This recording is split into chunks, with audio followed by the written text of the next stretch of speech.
Good evening, everybody. I hope you're all well. Oh gee, how you doing?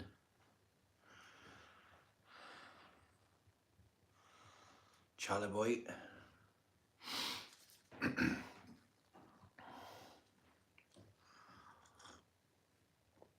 I've been working all day in this lovely wee house. I've got the fire on here. Don't know if you can see it. Need to wait till it burns down. See it? Can't leave it on. So I'm just enjoying it while it's free.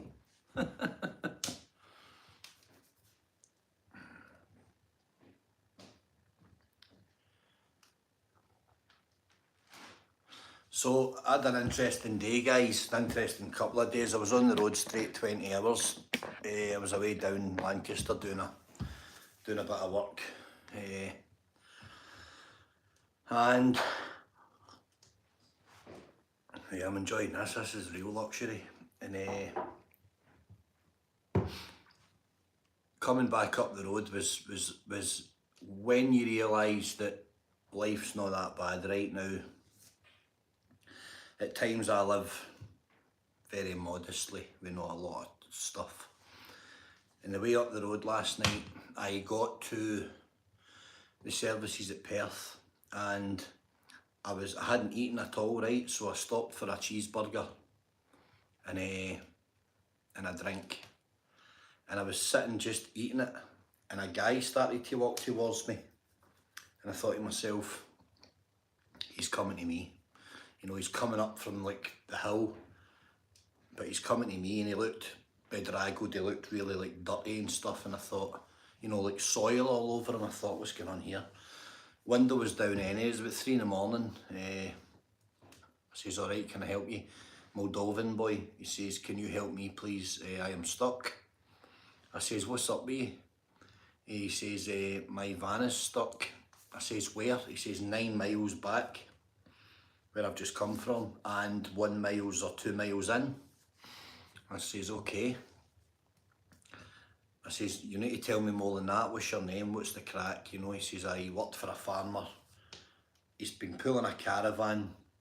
He's pulled into the lay-by because he says, I didn't want to move until night time. So I'm thinking, right, you know, something's happening here. He's either nicked the caravan or he's hiding for somebody. Turns out he's done the work for the farmer. Farmer's not paid him for a month, kept the money. And the boys got stuck, right? And basically he's pulled into a lay-by because, you know, he thought his insurance had ran out. He did have insurance, he showed me it, but it had ran out like yesterday and he hadn't realised and he had no money. Nightmare. So I took him back to where he was stuck and got my tow rope out of the service station, took him back, got him out of the ditch. Me and him dragged the caravan out, 2 of us were bogging, and we got it hooked up and I got him on the road and I says, you can't drive anywhere, you know, you'll get caught. So I was trying to get him insurance, 3 in the morning, online, one of those 48-hour policy things. Nightmare. Turns out his MOT ran out a few days ago. So can't insure a van. So we're just like, what's going on here? Anyway, got him on the move, right? I'm not going to say too much about how I got him on the move, but we got him on the move. And we gets back to the roundabout. Now I've got to go through there to get to the Highlands, get up to Speyside and get my head down for a couple of hours because I was up early the day to come here to work. So we gets back to the roundabout that I've already been through, okay? Bear in mind I didn't get to eat my cheeseburger, it fell on the floor and it was all dirty. So I was starving, and when I get starving I get really aggro because I get hypoglycemic. So we get back to the roundabout and the entire place is shut down with police everywhere. There's a car on its roof, there's stuff all over the road, There's a dog cage hanging out a car. There's a woman on a stretcher. There's a guy standing with blood coming out his head. There's police everywhere and the entire road's shut down. Crazy, right? So I was like, well, I'm alright, but I don't know about you. He's pulling a caravan, sparks are flying off the back of it because the jockey wheels broke. Madness, right? Madness. But the boy had nothing, and when I say he had nothing, he offered me the last of his money to help him, and I says, I don't want your money. And I says, I've got food here. I had juice, I had apples and stuff. I gave him a pork pie. The boy was ravenous, he was absolutely starving, and he had no bedding, no nothing. This caravan was empty, it was an old banger. And he had a sheet of cardboard in the back of his van, and a sleeping bag about that thin. That was his life belongings. And I says, do you want to go back to the farm and, you know, get your wages? And he's like, no, I think he was scared of the farmer, whoever he is, down near Dunning.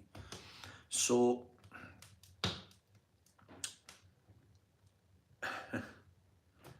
yeah, anyway, I eventually got back at 5:30 in the morning, got my head down at 6, got a couple of hours kip, and then up for work come here. And the moral of the story, right, is that I could have said no to the boy and ate my cheeseburger, but he looked desperate. He was really, really covered in stuff with digging this caravan out. The poor soul looked just shattered. He was offering me money to help him, that's how desperate he was. And if you know anything about Moldova, you know how poor it is a place. So I quizzed him on a few things, he showed me his ID and stuff. His driving licence, his passport. He's like, I will give you £20 and I will transfer you money. I says, no you won't, I don't want anything. I ended up offering him what I had in my pocket, but he wouldn't take it. And he was reluctant to take the food as well, right? Now, he came here a year ago and he's worked and he's worked and he's worked, and he says he's got £200 in his name, but it was in another account that he couldn't access, and he was going to use that to insure the van.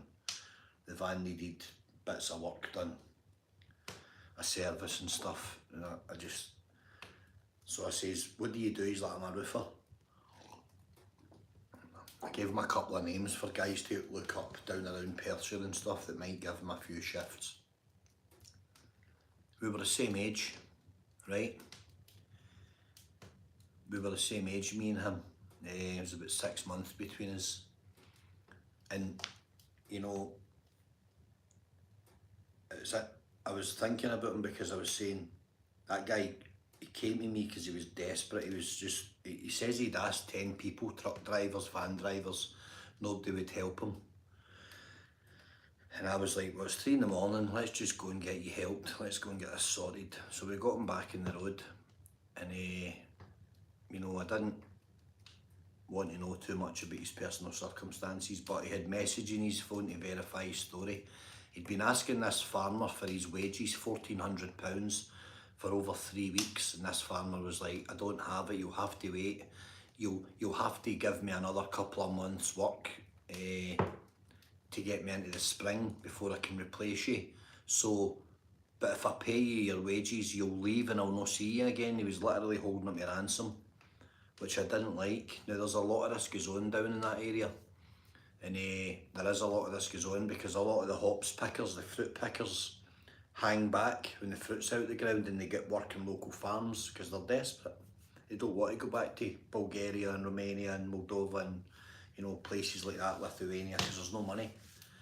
Anyway, we got the boy sorted and he was super, super grateful. And I said, look, don't be driving on major roads and stuff. You're going to get caught, they'll crush your van, you'll end up with nothing. Basically slave labour, OGI. And he just kept saying thank you. You know, he had manners, but you could see the desperation in his face and his eyes. And although he was reluctant to take the food,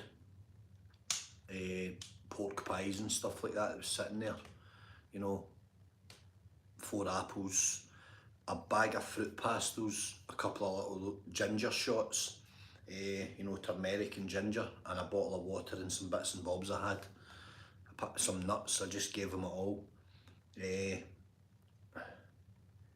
I says, where's all your clothing? He's like, oh, I'll get other stuff. I says, where is it all? And he's like, it's at the farm, but I can't go back. He was scared to go back. Right, the guy's maybe been a bully. I says, give me the address, I'll get your wages tomorrow.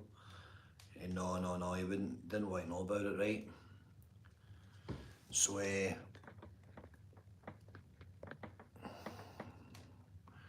a bit of a silly comment. Anyway, I wished him well. I said, after this roundabout, you go in there, park up in that truck bay, I'm going that way to the Highlands. I can't help you after this, so you're on your own. I've done my best for you, tried to get you insured, it didn't work, blah, blah, blah. He was super grateful. And then today I was thinking, when I woke up, I was saying, you know, I know for a fact he would have had a rough night because it was a cold one. He had no bed in that I could see, nothing visible. But these people that come from these backgrounds are usually quite tough anyway. They know the crack. They're a lot more tougher than a lot of people in this country, you know, that sit there with their hand out waiting for somebody to put something in it. And I was thinking that our paths crossed for a reason. The reason being, he made me grateful, right? He made me grateful just for the ability that I have four limbs, usable limbs, 2 hands, you know, 2 feet, a brain that's, you know, partially engaged most of the time, and see you, kid on Charlie Fleeting, see if I ever get my hands in you, I'm going to strangle you until you're blue, you absolute clown. I will get you one day, believe me I will. And you'll regret ever being born, you muppet. Get a life. Anyway, there's only one Charlie Fleeting and it ain't you, pal. So that was that. It was really, it made me think, and I was like, I'm grateful, right? So I've been here all day working this beautiful, you know, absentee landlord house, doing a bit of work, getting it ready for them. I've put the fire on, it's lovely, I'm having a cup of tea. Alright, I'm not staying here, but it's nice, and I've, you know, enjoyed working here today. And I'm just going to kind of be grateful, that's all I'm saying, a wee bit of gratitude, a wee bit of thankfulness that I'm fit and I'm healthy. Yeah, you have a few bad days, you know, you might have a bad week, a couple of times a year, but the thing is,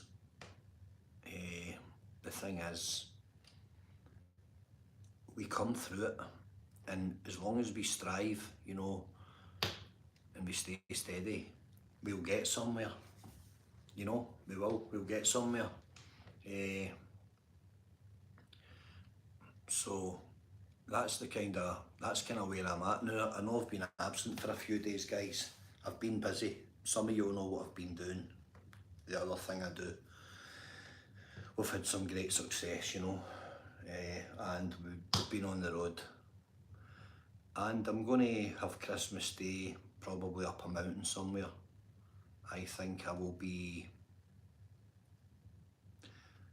maybe I do Bainackmore or up in Brariac or somewhere, or go to Career Bothy and, you know, have a bit of Christmas dinner out in the Cairngorms somewhere. Out of a mess tin. But anyway, I'll be happy. I'm not getting over to see my boys because, you know, my old man's out there and we don't really talk much, and I just want him to, he's getting on a bit, so I thought, right, let him have a wee Christmas with them and I'll catch them up in January, and that's what we do, you know. That's how we'll work it. So there you go. So I'm grateful for being healthy, and I'm grateful for being adaptable, and, you know, being able to use my head and kind of do alright a few times in my life, then, you know, bounce back when things get a little tight and stuff. But Christine, thank you, that's nice. But aye guys, I just hope that, I know that it's Christmas Eve in a couple of days, you know, or maybe even tomorrow, isn't it? I think it's tomorrow. Aye, it's tomorrow, it's the 20th. It's tomorrow. So have a nice Christmas. I'll do a little video on Christmas Day when I'm up the mountain. Wish yous all well. But be grateful. Be grateful if you've got your health. And if you've got a roof over your head, be grateful. Is it tomorrow, Neil? So we're 2 days away from, 3 days away from Christmas. Right, okay. I'm not good with dates, I'm not good with numbers. Aye, just be grateful, guys. Be thankful that you have one another. Be thankful that you have, you know, something. If there's something in the fridge, if there's that over your head, hey, it's more than he had yesterday. Okay, and what can we say? So your people's paths cross for a reason. I was quite, I was glad I was sitting there, and I was also glad that, do I want a fitness competition? Yeah, Johnny, yeah, I'll take a competition. Yeah, anything at all with anybody, yep, no problem, cheers. I was thankful and grateful that I was able to sit there and offer him a bit of help, but also that I was also grateful that whatever I was blessed with from my parents, that I'm not the type of person that says, that looks the other way, alright? And I will give myself a wee small pat in the back for that I'm not the type of person that looks the other way and doesn't help, right? Because do you know what? Yeah, I added a wee hour and a half onto my night, but after 20 hours of travelling, who cares? The guy was desperate, man, he was stuck. And 10 people, 9 or 10 people would say no to him. I don't like that. I don't like that. That's not right. That's not a good representation of this country and being a Scotsman. You know, when a guy from another country comes here, nobody wants to help him. So I says, he's trying to, I pay you. I says, you don't pay me, pal, let's go. You know, I says, teamwork, many hands, light work, let's go. Name the events, press ups, 1.5 mile, 3 mile run. Johnny's not been disrespectful, he's just, that's no problem, Johnny, when we doing it, mate. What we putting in the packs, £80, £100, try and see if we can kill ourselves.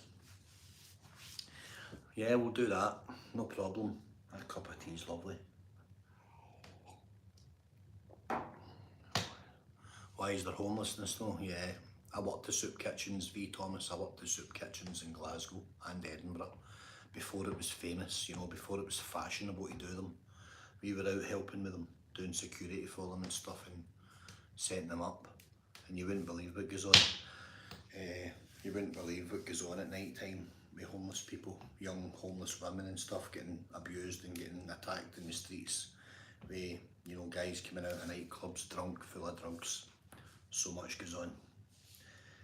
It's another form of exploitation. What type of person do you need to be, right, that you will exploit somebody that's homeless, attacking somebody in a sleeping bag or ripping somebody's tent open? They've got nothing in the world other than the items on the ground, you know, soaking wet in the rain, and you would go and attack them. What type of person would you need to be that you could do that to somebody? They exist and they're out there. Yeah, they don't come on my radar if you're like that, you know. I would never be quiet. I would never look the other way with a person like that. I don't care who they were or how big and ugly they were, I would tell them. Always speak up for the underdog, guys. Always speak up for somebody that needs it. Because you never know, one day it might be you that needs it. Or it might be me, and I hope not, but you know, I've been close a couple of times to the brink. Anyway, on a brighter note, we are here for a reason. Us, this is our little community. We're here for a reason. We have aligned ourselves to one another for a reason. The reason being, we're half decent. We're half decent and we're here to, you know, make changes and do better things. I'm certainly here for that. I've found something in my life that I really enjoy doing. You know, it's taken me some years to get here. I've done a lot of things in my life that I didn't really enjoy doing. Yeah, Susan, I will, don't worry about that. I'll have my tinsel and my baubles, my, you know, my Rudolph ears and stuff, my Santa hat and my frilly Santa suit. So that's what I'm here for. Whatever brought me here, of all the things I've done in my life, I've came through it, you know, with my faculties intact, and I'm now doing something that I feel is worthwhile. It's certainly not going to make me rich. It's not about that anymore. I used to chase it, and now I'm like, couldn't care less as long as my kids I've got. I don't need a great deal. But I'm certainly here for better things. Was Deco doing the chili chip challenge? Yeah, I was speaking to him earlier on the phone. I says I would eat 5 of them, so he was going to wait to get them ordered to try and torture me.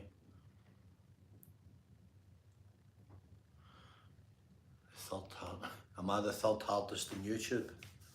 Hardest what? I'm definitely not the third hardest at anything.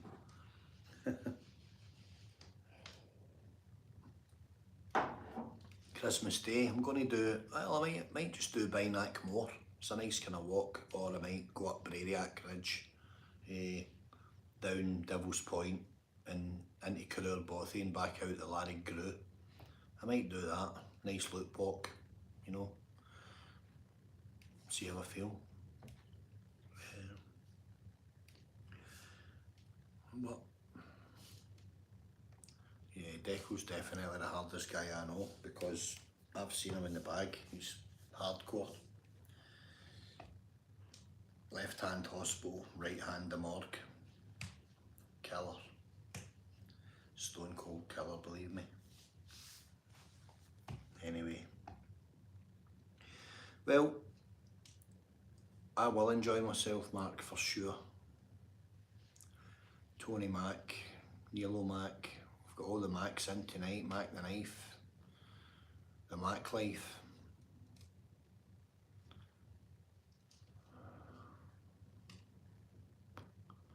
Fat bellies and alcohol. Well, I've got a wee bit of beef in the belly, but you know, I could quickly burn that off in the mountains. Yeah, LG runs the Scottish YouTube. Anything that, if you want to post anything, you've got to go through him first. Get the nod. Right guys, I'm off ski. I'm going to get finished up. Half an hour I'll be done. Then get the heat done. Sort my kit out tomorrow. Couple of bits to do. Going to arrange all my gear. Service some of my equipment. Open a couple of tents out. Get them. Just throw them up and down 2 or 3 times. Get a bit of speed deploying. Take care, easy. Yeah, definitely Catherine for sure. Stephen, not a problem, mate. Don't worry, catch up anytime. Charlie, I'll see you soon, mate. Hope you and Susan and the family have a great Christmas. Everybody else as well, have a great Christmas. Deco, I'll bell you tomorrow, mate. We'll catch up. The Snipes Dam's a syndicate, mate. Alan's running it. I gave it over to Alan Armstrong after, what, 13, 14 years. Alan's got Carps, a Carp syndicate. You know, that's what that is now. 16 years I had the hair law. So I'm you know, I might do a bit of fishing in January time, February, get out. Looking forward to it. Right guys, listen, enjoy your Christmases and enjoy the next couple of days in the build up to Christmas and Christmas Eve. Enjoy all the food and enjoy eating all the after eights and the after mints and stuff, and just have fun in general. And the way kids have a blast. I'll be on FaceTime to mine. I'll catch them up in January when I go out to see them. So stay safe as always. Look after one another, keep healthy. Mark, all the best, mate.